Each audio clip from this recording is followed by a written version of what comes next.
Well, good morning.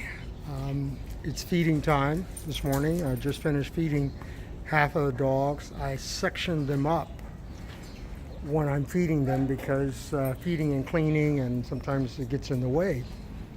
But I was just looking at this dog here.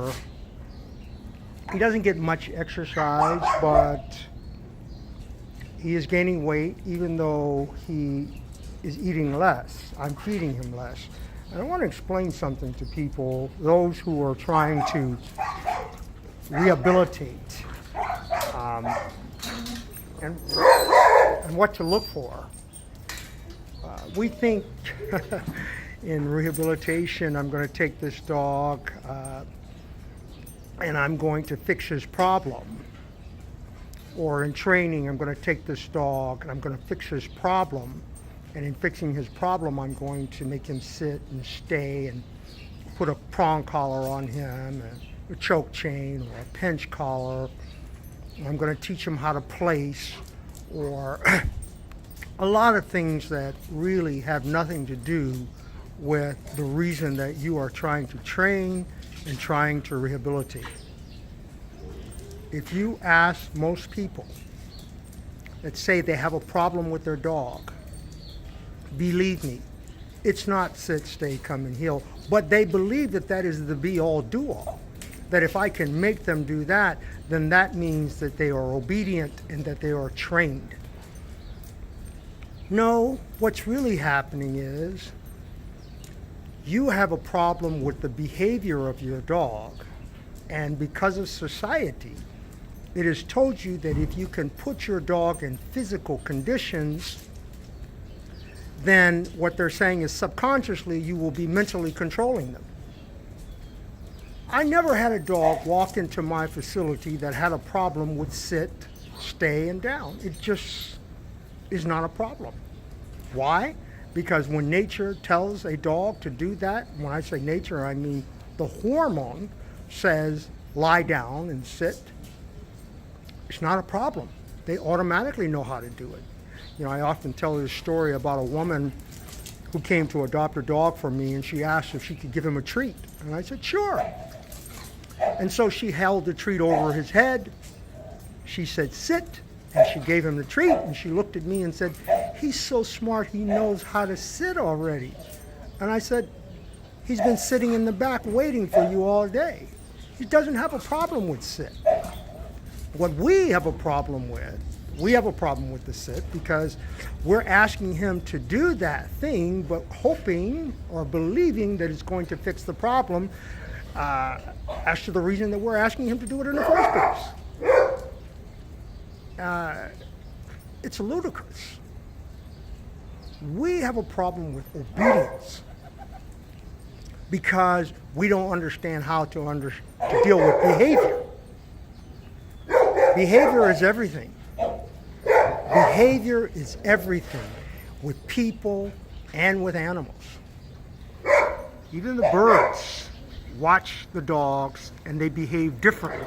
I've seen flocks of birds play just like the dogs in the same area that the dog is, just above them so that they can't get them, but they mimic them. Go back to this guy here. He's a foodie. He's a foodie. He's looking for food. He won't even go out to use the bathroom to look for food.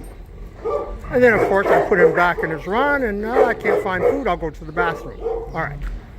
So why am I saying this? When we're dealing with behavioral issues, what I do, I'm looking at every aspect of the dog, every behavior that they come in here with. This guy gains weight, of course, because he's only looking for food. Just a second. Because he's only looking for food. That's what he does 24 hours a day. Now, okay, we can say he's a fatty, or we can say whatever, or Brandon, you're feeding him too much, or whatever. But I want to let you in on something. That is a symptom of the problem. Any dog that's here that ends up gaining a lot of weight from eating the same that every other dog eats the same amount, and sometimes even less, and still gain weight? Okay, just like people, we're looking at genetics. We're looking at the amount of energy that they're burning by doing a physical activity. This is what we have been taught. Okay, get your dog out, physically work them, and then of course they can lose the weight. And yes, I'm not in a disagreement with that. But that is not the be-all, do-all. So when we're looking at behavior of dogs and working with the behavior that revolves around aggression or whatever it may be, it's mainly aggression when it comes to me, it is a signal that there is a problem. I may get some flack behind this, but I'm going to just let you have it. When dogs come in and they have behavioral problems, a lot of times I look at how they eat, how they relate to food. Are they always looking for food? Or is their energy and enthusiasm about food something that's not there? And that's when we say dogs are not food motivated. Or if a dog is just treat motivated, it just wants treats, food, looking for it. I know that there's a line there that I need to look at in terms of a behavioralist. This is why people can't work with dogs, because the things that I see, they're not even thinking about. And I will ask people in an evaluation, and some people will say, well, why did he ask me that? I'll say, how is his eating habits? Does he eat well? If he's upset, does it reduce his enthusiasm to eat? All of these are related to the actual problem that they have brought this dog in for. But they don't believe that. They say, oh, he's biting. He's biting me.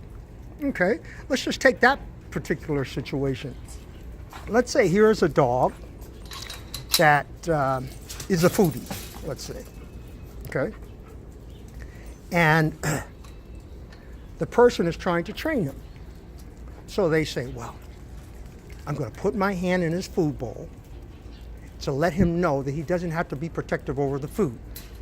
But because he is a foodie, because he has a problem that is related not just to the food, but some genetic predisposition that precedes the food issue, the food becomes a secondary thing that the human produce by putting their food in the dog's bowl, which causes the dog to be possessive and protective over the food because they only think life and death, survival.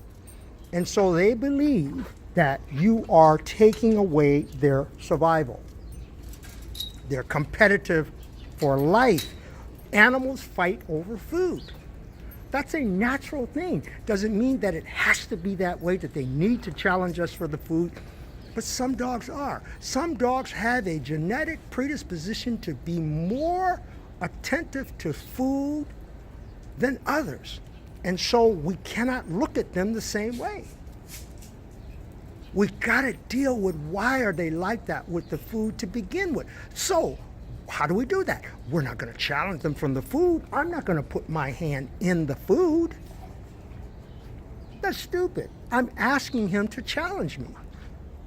So what am I saying? When I get a dog in that has these issues with food or with water or with bowls or whatever it may be, based on what it is, I can tell if this is something genetic or learned. There are dog things and there are things that people want dogs to do. And the things that people want dogs to do, how they approach that thing can alter the way the dog feels. Look at this guy. He went out there and went into a run looking for food.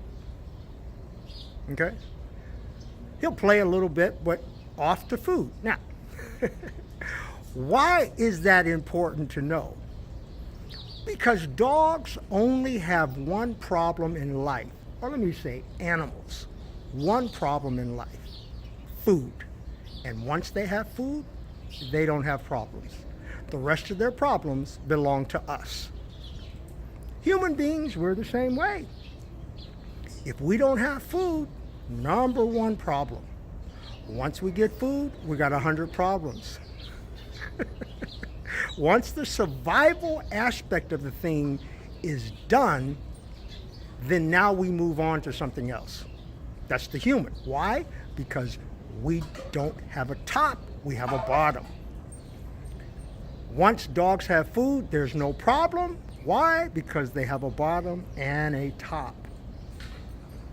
So the essence of what I'm saying here is that when we're dealing with rehabilitation and getting dogs to coincide together like this, is to understand the genetic makeup of each individual dog, and then in the understanding of that, collectively put them all together with each one in mind and be respectful of each and every one of their genetic predisposition. Now, that may even sound impossible, or it may sound elementary in terms of, it's stupid because you can't do that. Yes, you can do that. I can do that. I do it all the time. I am looking at every single one of these dogs separately, taking that genetic predisposition and then putting that all together. It's like looking at the matrix. But if you're into control, if you're into training, your mind won't even go in this direction. It has to be free flowing, understanding that, and being a realist in order to begin to see the fog as it forms into a sign for us to pull from. These dogs are all out here. Some are lying down. They're lying down in different positions, a certain position space from each other. That means something. As a human being, we call that personal distance. That is extremely important. With dogs, it's usually between 3, 4, or 5 feet. That's a personal distance for dogs. Okay? When you come into that territory, the emotional state changes. That emotional state that they turn into will depend upon the genetic makeup of that particular dog, although they all understand the personal distance space. But once you filter into it, that particular dog that has a particular genetic predisposition to be more like this or more like that will accentuate. And one dog may growl, another dog may attack, another dog may retreat. It depends on that particular personality of that dog. It's not just a simple thing. It is complicated, yet it's simple. But if the human being can let his mind go and stop trying to control and start to understand, you will begin to see the things that I'm talking about. It's so important if we're going to save the lives of these dogs. Many times I'm asked, Brandon, how do you know something is genetic and how do you know something is learned? Well, it's more than just on a medical term. If someone that's in the medical field out there is listening to me, a doctor or whatever, they may be thinking more on a genetic, medically level. I'm not necessarily talking about that. I'm not a doctor. Okay, I'm not into medicine. I'm into behavior. Where most doctors will say, I'm going to give you this pill and this will alter the behavior. Yes, it will. I believe that it will. I have seen it happen. But will it alter it to the point where the dog will become a different dog even without the medication? Chances are not. And that's when behavior modification takes place, where we're using medication as well as what those will consider training. I myself don't like to use that until I actually know that this is a genetic problem and not the medication that I'm looking at. Because in dealing with rehabilitation, you got to be as sober as the judge, and the dog has to be that too before we can actually determine whether the dog needs the medication or not. Now, some may think that's what they're doing with the training. What I'm saying is not deep enough.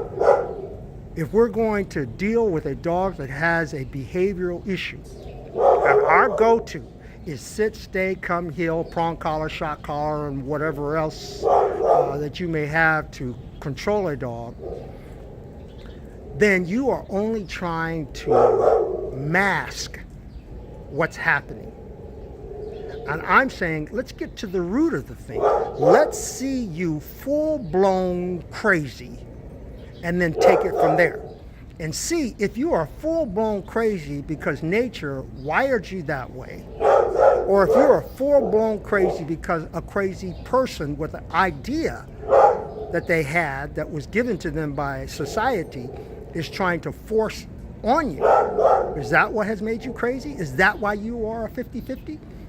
Because one thing I have learned in nature and dealing with wild animals as well as domesticated animals, even when you are a 51-50, if I put you in a pack, that pack is going to force nature's will on you, and you're going to be forced to comply the way nature has hardwired you from the beginning of time. And in looking very closely at that, I'm going to be able to see the differences, the subtleties in what nature has made all animals think, feel, and do, and how those animals that see you acting that way respond to you, and how you respond to their response. And then I'm going to know what's learned. There's a method to the madness. But if you're on some stupid stuff that everybody has been doing for I don't know how long, since the beginning of working with dogs, then you're going to miss the mark, and we're going to kill more and more dogs. How can I bring a dog in here that's aggressive to people and aggressive to other dogs and put them together like this and have them calm down or speed up or whatever the problem that we thought we had and make it happen? There must be something to what I'm talking about. A lot of people, well, he talks a lot, he talks a lot, he talks a lot. Yeah, because talking is the key when you're dealing with human beings. You don't see me talk like this to dogs. It's my body language that I'm using with them because that's what they understand most. It's most important that they understand my energy, my strength of my personality. Whereas with the human being, you got to talk. So if someone says, well, he likes to talk a lot, listen, that means you're not talking enough, and that's why you're having problems in your life, because you're not expressing how you feel and saying what you don't like. The problem with people, we don't talk enough. So I talk a lot to my clients. I talk on these videos. I'm trying to give you a glimpse, insight to what's happening with the Fouché way. The Fouché way is my way because this is how I became a realist and started looking at my dogs, not because they are a cute thing, but because they were being put to sleep. So it is a real thing to me. What's the definition of insanity? Seeing and doing the same thing over and over again and expecting a change? No, I'm not going to do that. I understand that the change has to take place in what we have taught ourselves to believe and think and do over and over again. I say, no, I'm not going to do that. Look at this guy. Look at Wicked. He's saying, look, you're challenging, and I don't particularly like that. You're challenging like that. It sparked something in me to want to come in and settle it. He's an alpha. You see? Alphas or killjoys. They sit around and watch someone maybe having a good time. We call it having a good time, but they're really challenging each other, and they go in and seize that opportunity to let them know that I'm in charge. I'm more dominant than you. And in some cases, we allow that to happen. And in other cases, if I'm around and I see that, depending on the dog that's doing it, and their enthusiasm about it, I'm going to step in and I'm going to say something. I'm going to voice my opinion. I'm going to become one of the pack to let them know that, no, I am above all of this.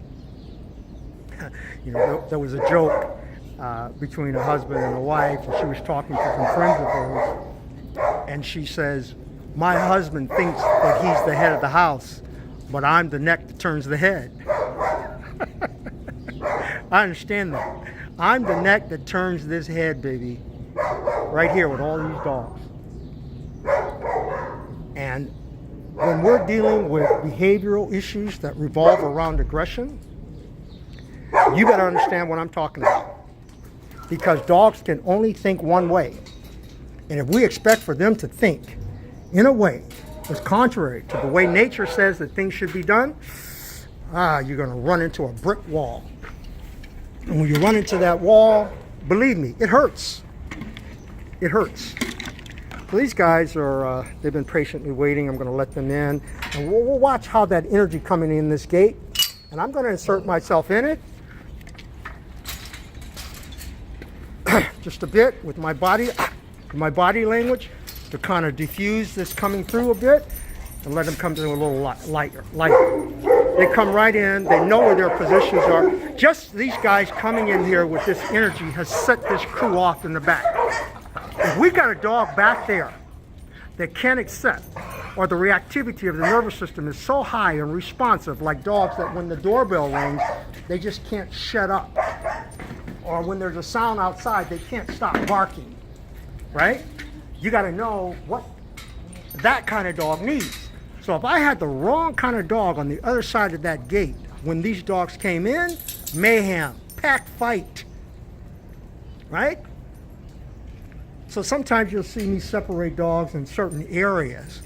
It's because of the personality, the makeup, the mindset of that particular dog is not going to do well yet with a pack that feels this or feels that.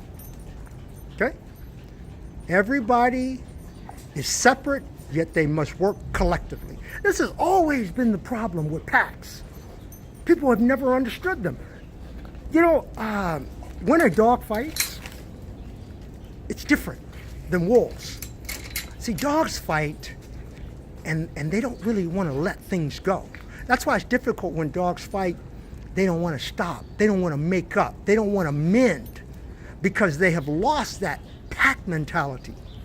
Wolves fight more often than dogs, but in more of a dispute. It's not really, it's not really, I mean, they're fights now, but they're not long lasting where someone dies. They're disciplinary fights. They go in, they tell them what they don't like, and then they make up 5-10 minutes later. That's a wolf pack. They fight more than dogs, but they make up all the time. Why? Because they need each other. They need each other. When you need somebody, it's easy to make up with them. When you need them for survival, we can make up. We can agree to disagree. But dogs, rescue animals that have been separated from this kind of living, this kind of pack mentality, they don't have it. Look, I'm telling you something deep. It's not something that's not known, but it's not familiar to people who have a love for dogs, the affinity to want to be with dogs. We don't know this. And because we don't have this pack mentality, because we take dogs and we bring the individuality out of them and not the pack mentality out of them, then they don't know how to deal with certain situations. And so they're so emotionally caught up in what happened that they don't want to let it go because they're not fulfilled in other ways. They don't need each other. They don't need each other for survival. But this individuality is a bunch of crap. This is about cohesive understanding, making them work together, forcing them to work together, bringing out the pack mentality in them, making them feel that they can't do without each other. We try to help them. Subconsciously, we don't realize that we're doing it, but in the dog park. by getting dogs in the dog park, we're bringing out that camaraderie within them. But then because the human being doesn't understand that, we bring the domesticated things into an area that should be just socialization, and we start throwing balls and frisbees and sticks and getting into arguments because my dog took your ball and your dog is chasing my dog and he's chasing the ball. And it's nature trying to right itself and human beings trying to interfere to get joy out of it and to manipulate the dog to enhance their happiness when they're already happy. You know, there's nothing more frustrating than trying to make someone happy that's already happy. And so you do a lot of stupid and silly things. And then it doesn't work. You see? So I want to separate these things, even if you never do them. Just a thought. Maybe one day this will come back and you'll see something and you'll say, wow, yeah, okay. You know, why do I like the dog park? Why does I like the fact that I can go in there and my dog goes in and be with all those dogs? Because they're being social. You know, some dogs are better at the dog park than they are at home. Why? Because they understand that. And then when we get home, we get on this stupid stuff of how humans think, and we expect for them to understand why we're doing what we're doing. And all the dog is really saying genetically is, I need you to understand how I feel, because they expect for you to think like them. They can't think any other way. And when you think another way, you turn them stupid. They start twisting things inside and not getting it right and being explosive because they're frustrated. Stress leads to aggression. This little guy here knows it. He's a high-strung dog. He's a bully, but he's not really an aggressive dog towards other dogs. I'm telling him to come to me. He's another dog that has gained some weight. Why is he eat? Because I feed him too much? No. Because he's got this problem. Now, once we deal with the problem, we can work on the weight. See, he's saying, okay, you touch me, all right, so then let me in. I'm listening to him. He's listening to me. He's anticipating that the reason that I touched him was to tell him to do something, and I am, so I'm going to let him in. Perfect communication. All dogs must have that communication with their owners. This beautiful boy. We're going to be talking about him soon. Come on in. Brownie. Same way. Touching her.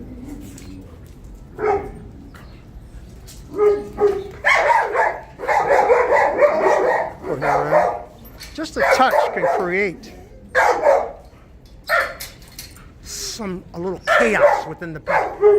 That's why the things that we do are so important. And when we're giving love and affection to our dogs, I tell people all the time, we have to cheat because some dogs are more jealous than others. So cheating's okay with dogs.